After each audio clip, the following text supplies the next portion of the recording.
European దేశాల నుండి ఎందరో పరిష్కారాలతో పాలస్తీనాలో జీవించారు. కానీ పాలస్తీనియన్లు వారిని ఇజ్రాయెల్ భూమిని ఆక్రమించుకోవడానికి నిరాకరించారు. హేయమైన నేరాలకు పాల్పడ్డారు. వారు తాము సృష్టించిన ఒక కొత్త రాష్ట్రం ఇజ్రాయెల్ అని ప్రకటించారు. పాలస్తీన్ల ద్వారా నగ్బా అని గుర్తింపబడింది. నగ్బా అంటే ఓ విపత్తు అని అర్థం. 1948 what United Nations did is that they passed a resolution to divide Palestine to the Palestine. Actually, naturally, this idea was rejected by the Arabs. By creating a Jewish state in between of the Arab nations, Western powers wanted to, colonize the whole West Asia. But 1948లో British వారు పాలస్తీనా నుంచి తమ చేతులను దులుపుకున్నారు. British వారు ఐక్యరాజ్య సమితి వారికి అప్పగించారు. కానీ ఐక్యరాజ్య సమితి పాలస్తీనాలో విభజించడానికి తీర్మానించింది మాత్రమే అని అర్థం చేసుకున్నారు.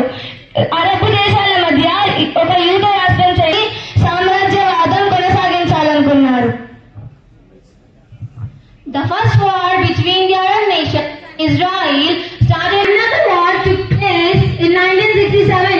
In that war also, Arab nations were defeated within 6 days by Israel alone, and Israel was supported by the West, that is Europe and the America. What happened is that after this war ended, Israel occupied more land of Palestine than what was allotted to it by the United Nations. ఇది 1947 map. ముందు Palestine ఎలా ఆక్రమించుకుందో మనం 3వ map లో చూడవచ్చు. ఇది ఇప్పుడు ఉన్న మ్యాప్. ఇప్పుడు పశ్చిమ బ్యాంక్ లో now Gaza is just a small strip of land where more than 1 billion Reddy గారికి, చంద్ర గారికి, చంద్రశేఖర్ గారికి, అనేక మంది ఆత్మీయ సోదరులందరికీ నా హృదయపూర్వక ధన్యవాదాలు చెప్తున్నాను. సాకారం చేసుకోవడానికి ఇక్కడున్న మేమే కాకుండా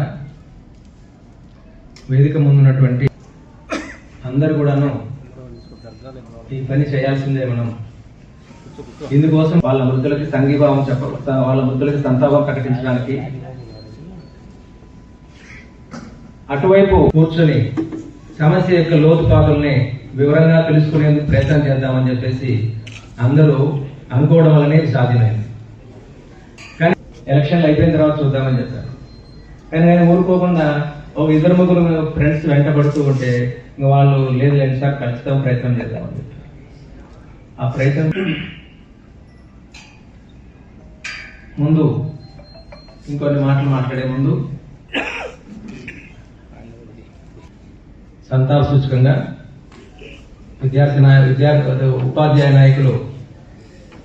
ఉద్యమ నాయకులు లక్ష్మీరాజు గారిని వేదిక మీదకి వచ్చి సభాధ్యక్షులు డాక్టర్ ఓరెడ్డి గారికి, వేదిక పేరున్న ఈనాటి ఉపన్యాసకులు వేణుగోపాల్ గారికి, మిగిలిన ఉద్యమ నాయకులకు అందరికీ విషయం అక్కడ జరిగే యుద్ధం అక్కడ జరిగే పౌరులకు అనే విధంగా నన్ను అక్కడక్కడ అడుగుతా ఉన్నారు.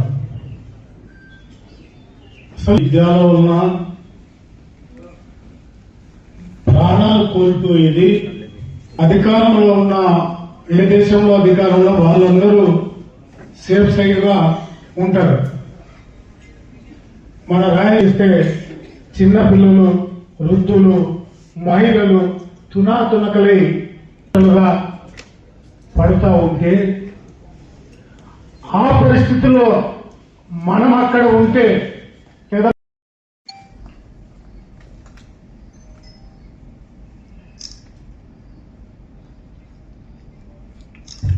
యుద్ధాలు ఆపాలి, యుద్ధాలు ఆపాలి, యుద్ధాలు.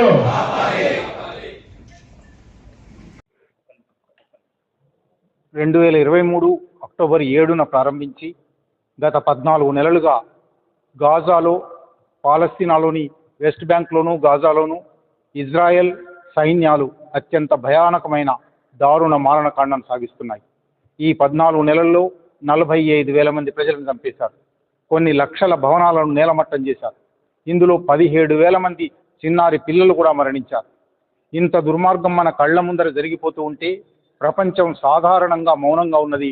లేదా ఐక్యరాజ్య సమితిలో 193 దేశాల్లో కనీసం 140 దేశాలు ఈ యుద్ధాన్ని వ్యతిరేకిస్తున్నప్పటికీ అమెరికా మద్దతుతో ఇజ్రాయెల్ తన నరమేధాన్ని కొనసాగిస్తున్నది. ఒక జాతి హననాన్ని కొనసాగిస్తున్నది. పాలస్తీనా నుంచి అరబ్బు జాతిని నిర్మూలించి లేకుండా చేసి ఆ ప్రాంతాన్నంతా తాను ఆక్రమించుకోవాలని అమెరికా బంటుగా అరేబియా దేశాల మధ్య, చమురు దేశాల మధ్య ఒక పెత్తందారుగా కొనసాగాలని ప్రయత్నం చేస్తూ ఉన్నది. ఈ నరమేధాన్ని వ్యతిరేకించడం ప్రపంచ ప్రజలందరి బాధ్యత. ఇది మానవీయమైన బాధ్యత.